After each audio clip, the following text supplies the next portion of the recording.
parole est au groupe Sénid. Voilà, les 16 députés du groupe parlementaire PDS vont également voter oui pour cette déclaration de politique générale. À présent, c'est le groupe parlementaire SNID avec le président du SNID, Faso Iriwaton, Maître Montagatal. Merci. Merci, Monsieur le Président. Bismillahirrahmanirrahim.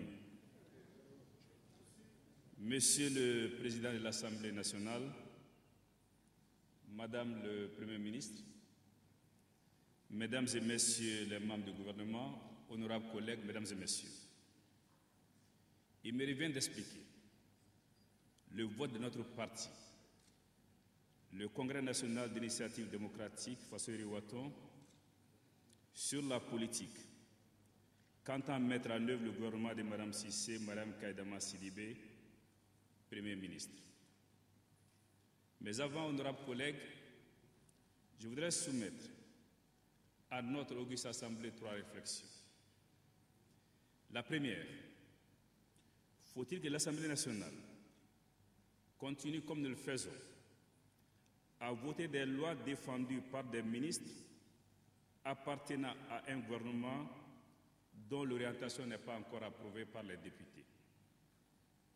En clair, ne faut-il pas attendre la déclaration des politiques générales d'un nouveau Premier ministre avant de poursuivre l'examen des projets de loi déposés par un précédent gouvernement démissionnaire?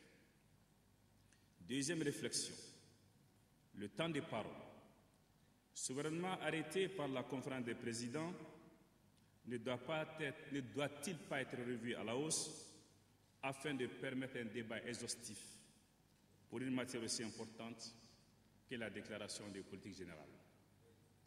Troisième point, le temps n'est-il pas enfin venu, 20 années après, de substituer purement et simplement un débat sur le programme du gouvernement à celui que nous observons jusque-là sur la déclaration de politique générale? Et revenant à mon propos originel, je voudrais dire que la question, pour un parti qui participe à l'action gouvernementale depuis 2002, c'est-à-dire depuis l'arrivée au pouvoir du président Mamadou Toumani Touré, n'est pas celle du soutien à l'exécutif, qui, in fine, est le sien, mais plutôt le pourquoi et le sens d'un tel soutien et surtout la valeur ajoutée que le parti, à travers son groupe parlementaire, peut apporter à la vision du gouvernement. Ceci m'amène à évoquer devant vous et avec vous 2 points.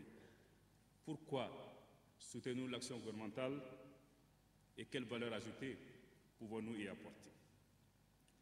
Nous soutenons l'action gouvernementale et par conséquent, nous voterons la DPG pour au moins 3 raisons.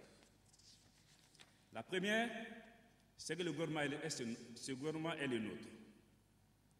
Nous y participons.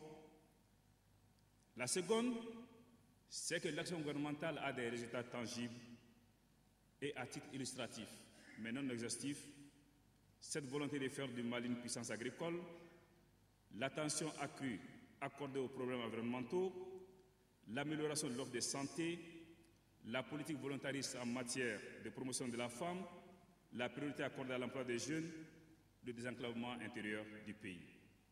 Enfin, nous soutenons parce que les mesures annoncées pour nous vont dans le bon sens. Mais madame, vous savez comme nous qu'aucune action humaine, aucune œuvre humaine n'est parfaite et que tout est perfectible.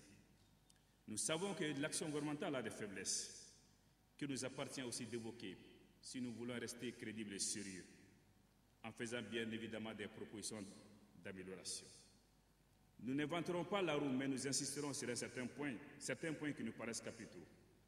Le fleuve Niger, son ensablement et la jassette d'eau douce, l'énergie à coût abordable pour les ménages et les entreprises, une chaîne intégrée et complète de l'exploitation minière allant de la recherche aux produits finis, une école avec juste des années scolaires et universitaires régulières, des conditions d'études et de vie décentes pour élèves et maîtres et des examens et évaluations en dehors de toute fraude ou passe-droit. Fini le temps des diagnostics, des complaintes et des slogans et place aux résultats. Un secteur privé, moteur de l'économie traditionnelle et acteur premier de toute politique d'emploi, notamment de celui des jeunes. Une justice mieux acceptée par les citoyens, car c'est vraiment plus juste. À cet égard, je voudrais vous inviter à tout mettre à l'œuvre pour vider ces dossiers des journalistes condamnés il y a 3 ans. Encore, madame, une attention plus accrue au-delà de la bonne volonté affirmée pour la disponibilité et les prix des produits de première consommation, notamment pendant le mois sacré de Ramadan. On le dit chaque année et chaque année, nous avons les mêmes problèmes. Également, une attention accrue pour les problèmes de société, notamment celles touchant à nos religions, coutumes et traditions, qui se sont illustrées pendant le débat sur le code des personnes de la famille. Madame, la DPG telle que présentée nous a laissé croire que des domaines comme le sport, la culture, l'artisanat et la culture sont des secteurs de seconde zone.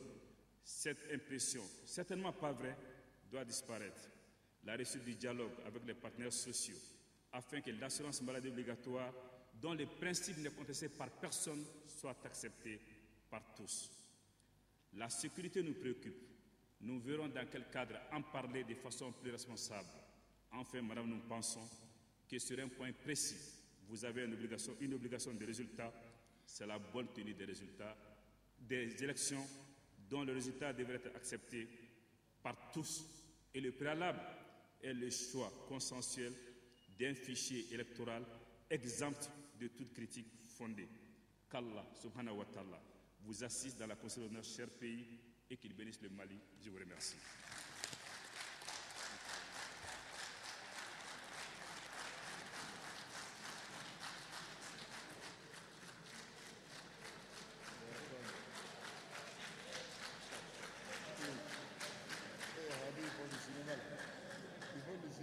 Merci beaucoup. Merci bien. Groupe parlementaire Sénit de Fassouri Waton.